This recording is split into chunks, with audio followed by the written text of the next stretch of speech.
ரொம்ப அநியாயமாக அக்கிரமாக இருந்துச்சு மேடம் மிஸ்கின் பேசினாலும். அவ்வளவு வல்கரா பேசணும் அவசியமே கிடையாது. இயக்குனர் தான் என்ன வேணால் பேச கிடையாதுல்ல. பெண் பத்திரிகையாளர் இருக்கீங்க, நம்ம நண்பர்கள் நிறைய பேர் இருக்காங்க. அங்கே வந்துட்டு மொத்தவங்க அம்மான்றது பேசிக்கிங்க, வெளியே பேசிக்கிங்க. ஒரு மேடை நாகரிகம்னு ஒன்று இல்லையா? என்ன வேணால் பேசுகிறதா? அவ்வளோ புக்கு படிச்சிருக்கீங்கன்றீங்க, அவ்வளோ படங்களை பார்த்துருக்கோம், உலக படங்களை பார்த்துருக்கேன்னு சொல்கிறீங்க, அவ்வளோ உலக புக்ஸை படிச்சிருக்கேன்றீங்க.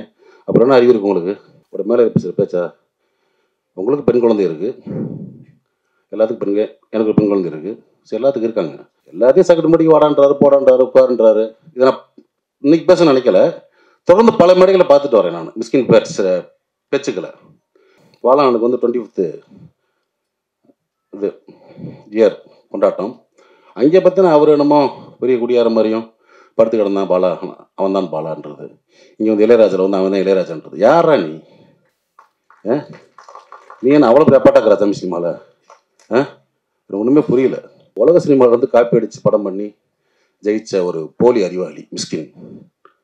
எதுக்கு இந்த மாதிரி ரொம்ப அநாகரிகமாக ஒரு மேடையில் வந்து ஒரு ஆணவப்பெல்லாம் சொல்லி பேசி ரொம்ப மனசு கஷ்டமாக இருந்துச்சு. சொல்லுவாங்கள்ல, உங்கள் அம்மா எங்கள் அம்மா இல்லை, சினிமாடான்னு. சினிமா இது. நீங்கள் வந்து ஒன்றும் ஒரு ட்ரெண்ட் செட் ஃபிலிம் பண்ணியெல்லாம் நீங்கள் வந்து ஜெயிக்கலை. குத்தாட்ட பாடல்கள், ரொம்ப சாதாரண கதையில் எடுத்தாலும் ஜெயிச்சிருக்கீங்க நீங்கள். வெற்றிமாறனையும் ரஞ்சித் அமீர் இந்த மற்ற குடியார்கள் நீ பார்த்தீங்களா? ஊத்தியா கொடுத்தீங்க, கேவலமாக இல்லையா அதெல்லாம்?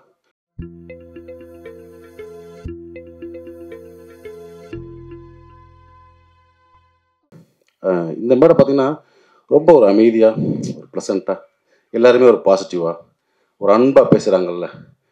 சமீபத்தில் ஒரு மேடையில் பாட்டில் ராதா படத்தில் ரொம்ப அநியாயமாக அக்கிரமாக இருந்துச்சு மேடையில் மிஸ்கின் பேசினாலும்.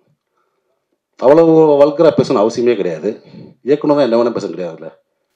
அந்த மாதிரி ரொம்ப வீடியோ பார்த்தேன். ரொம்ப நமக்கு தலைக்குனிவாக இருந்துச்சு.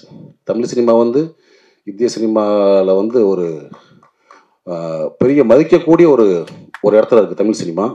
தமிழ் சினிமா இயக்குநர்கள் மட்டுமல்ல, தொழில்நுட்ப கலைஞர் அனைவரையும் வந்து இந்திய சினிமா லெவலில் ஒரு பெரிய மதிக்கக்கூடிய இடத்துல இருக்காங்க. அதே மாதிரி இந்த மேடை இருக்குல்ல, ஒரு பிரசாத்தில் தேட்டர் மேடை, பல ஜாம்பவான்களை பார்த்த மேடை. தென்னிந்தியாவில் இருந்து மட்டும் இல்லை, இந்தியா முழுவதும் வந்து இந்த மேடையில் அமர்ந்து பேசிட்டு போயிருக்காங்க. எவ்வளோ functions, audio launch, trailer release, success meet, இந்த மாதிரி. ஸோ அந்த மாதிரி மேடையில் வந்து இவ்வளோ பத்திரிகையாளர்கள் நண்பர்கள் இருக்கீங்க. நீங்கள்லாம் பெண் பத்திரிகையாளர் இருக்கீங்க, நம்ம நண்பர்கள் நிறைய பேர் இருக்காங்க.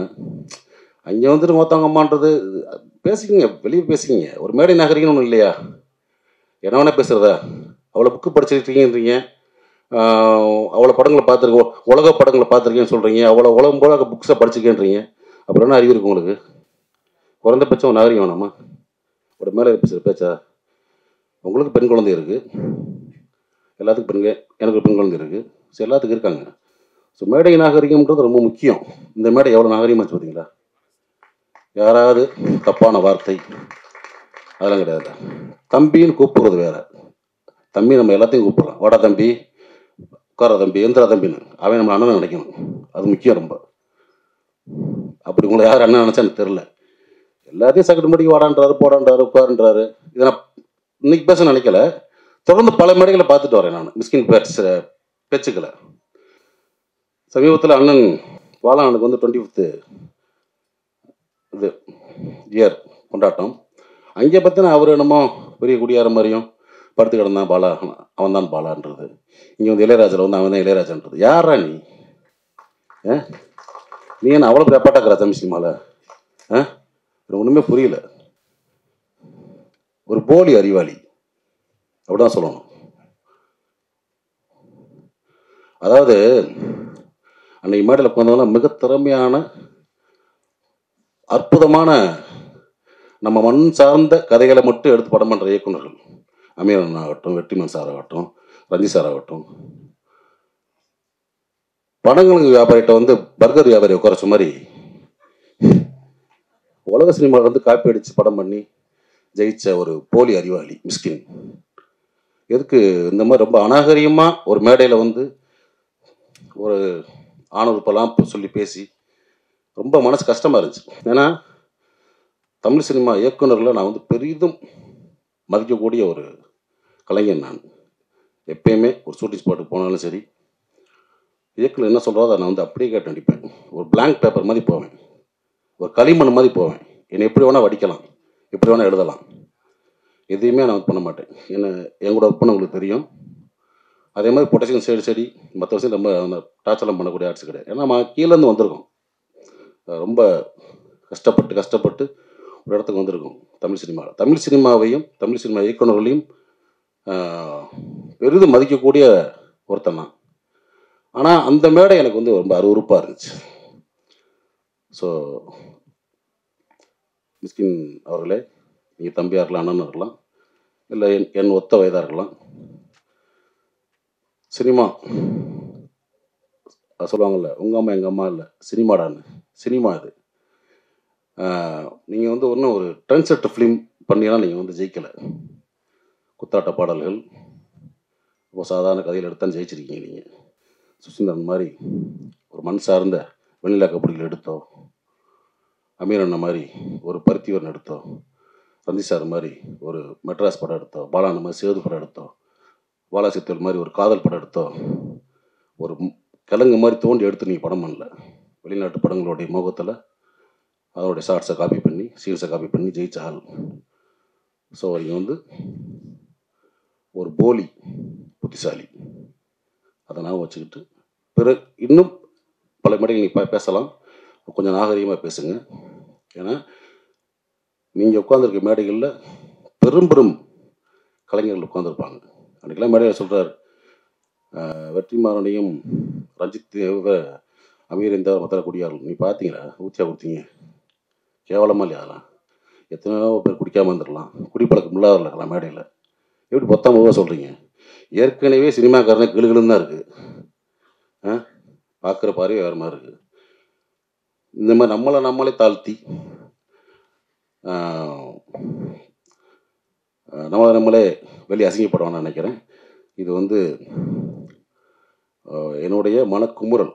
ஏன்னா இப்பயும் சொல்கிறேன், தமிழ் சினிமா இயக்குநரில் பெரிதும் மதிக்கக்கூடிய வணங்கக்கூடிய ஒருத்தன் நான்.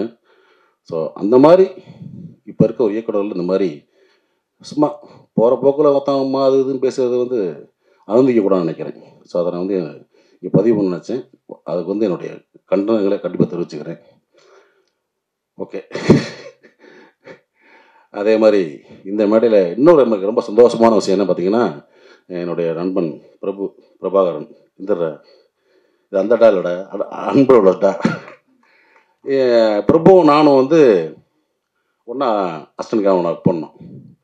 எனக்கு முன்னாடி சீனியர் ஆர்டிஸ்ட் அவன் தான். ஏன்னா வந்து பூல அணுக்கட்டு இப்போ பார்த்துருப்பீங்க, பூல அணுவாசம் சாரி அஜித் சார் படம், அதில் வந்து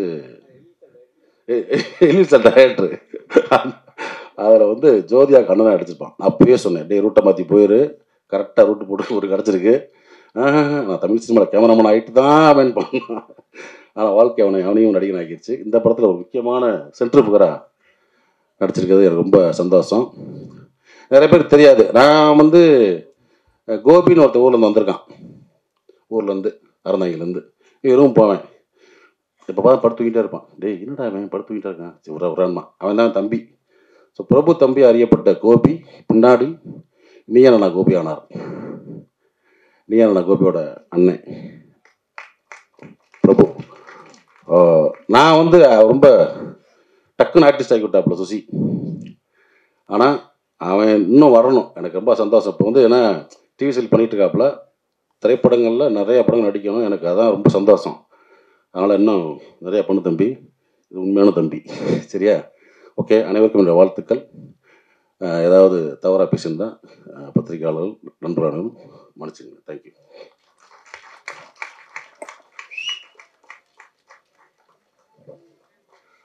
உங்களுடைய அருமையான வார்த்தைகளுக்கு ரொம்ப நன்றி.